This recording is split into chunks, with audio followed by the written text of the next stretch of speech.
welcome back to Sukai Todd's Thoughts. You are currently listening to me, Sukai Todd, and you are about to enter the grid, Sukai Todd's grid, of the spoilers for Tron Ares, my spoiler review for Tron Ares. So with that said, this is again a spoiler review, so if you don't want me to spoil the entire film for you, please go watch my spoiler review, watch the actual film, and then come back to this. Thank you! My review videos deserve more love.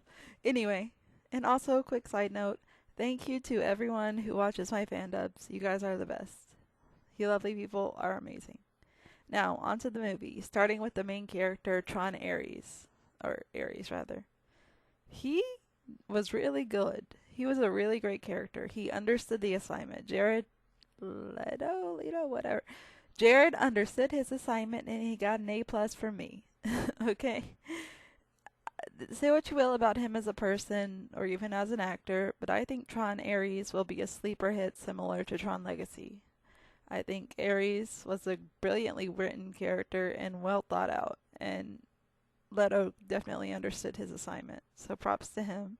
But he's not the only guy who understood his assignment in this movie.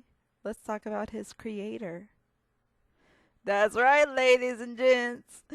Julian Dillinger, the successor to Edward Dillinger. I think. I hope. It's a soft reboot. Do with that what you will. And honestly, it's kind of an homage to both films, so spoiler there. But Julian Dillinger, played by Evan Peters! Yes, my friends. Yes, just yes. He was... how can I put this? Damn it, he's awesome! I hope I can say that. Yeah, I just cursed, but damn it, he's awesome in this movie. He plays a brilliant villain, and not in the way you'd expect. So, spoiler here, his mother, the lady that plays his mother, is also really brilliant. I'm sorry, I don't know her name. But, there's a really good mother-son dynamic where you can tell that he wants to live up to and exceed his mother's goals, but also he's kind of warped, for lack of a better word, by his own ambitions, especially with the character Athena, who is amazing. Quick side note about Athena, she's a badass. And I don't think that's woke feminism. I think that's well-written female characters. You're welcome. She's a program. Doesn't matter if she's male or female. Anyway. And also, the relationship between Ares and Athena. I see what you did there, Disney. Very clever. Because it was a tragic relationship and it was very well written. And I thoroughly enjoyed seeing their dynamics. As well as I think Athena's dynamics with everyone. Because she was a badass, but she was also, in some ways, tragic. Like, in some ways, human, in a way. Because even though she wasn't taking nothing from nobody, she was also very sad. She was truly a program in that way.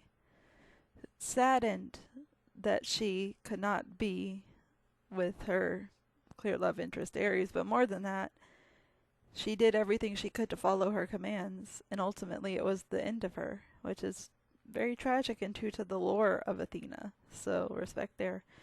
Also, the symbolism with Ares and Athena, Greek mythological characters, as well as some Christian symbolism with a certain character who goes by the name of Flynn. No, not Sam Flynn. Unfortunately, Garrett Hedlund is not in this one, but that's not to say he won't be in the next one. Who knows? Remain hopeful, as Superman says. Eyes up here, buddy. Anyway, yeah, I really enjoyed Athena and Ares. They did a great job opposite each other. And I'm sorry I don't know Athena's name, so I'm just going to call her Athena. Sorry, guys. Sorry, ladies and gents. I apologize for that. I did not pick up everyone's name in the end credits. Sorry. But I did thoroughly enjoy the movie. It was very fun and very exciting. It was definitely a visual stimulation thing. Like, it was very stimulating and invigorating visually. And the dialogue was very 90s, which I think suits the story that they're telling. And as for the character of Eve, symbolism. Anyway, I thought Eve's character was fairly well done. Decent development, well written overall, had enough complexity. The Frankenstein reference was pretty cool. But I feel like if her chase scene with Athena was a little shorter, the movie would have been a little better. But Athena's character was probably the best female character, in my opinion. Program, I guess. And side note for Evan Peters fans, girls, gays, and everyone in between, I know you're watching.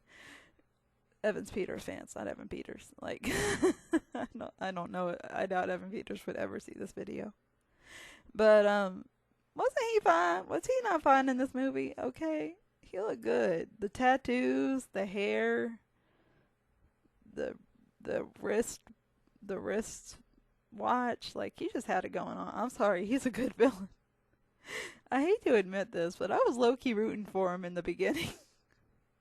Not that I wanted to see a villain go totally crazy, but the way his character was written, I'm like, you know. I get Eve, I get her tragic backstory and all, self-insert much, but also, Julian's got goals, man. He's not effing around. I mean, he is effing around, but he's also very he's intentional with his goals. It's not just for some loved one, although he does have clear expectations from his mother, but it's definitely got a selfish layer to it. And I think that really suits his character well. And he brought it in the movie. And I will talk about the mid-credit scene soon. But there's the very important character, played by one of my favorite actors of all time, that I have to discuss before I get to that. And I'm spoiling a lot by talking about this guy. But just so you know, Flynn lives! I'm sorry if I hurt anybody's eardrums or headphones. I'm so sorry if I hurt your headphones. If it's bleeding, see somebody. But Flynn lives, bitches. Okay, Flynn lives, and he's probably, even though he got the least amount of screen time of all the male characters, debatably, he was honestly the most intriguing of the characters because he has his own grid, which is a tribute and homage to the original Tron, which I was so totally here for it, baby. And then they referenced Legacy when Ares came back from Flynn's grid. But anyway, spoiler there. But Kevin Flynn is back. Granted, again, his screen time wasn't as much as I would have liked, but also they were dragging out the chase scene between Athena and Eve, so I'm just like, you know, I'll take more of Flynn, please. Like, no offense to either of those actors and or characters, but like, Kevin Flynn stole the show as he should have, as he did in Tron Legacy with Clue and Flynn, anyway. But yeah, Kevin Flynn was definitely the most enjoyable cameo there. And here's hoping Sam Lynn will make a cameo in the next one.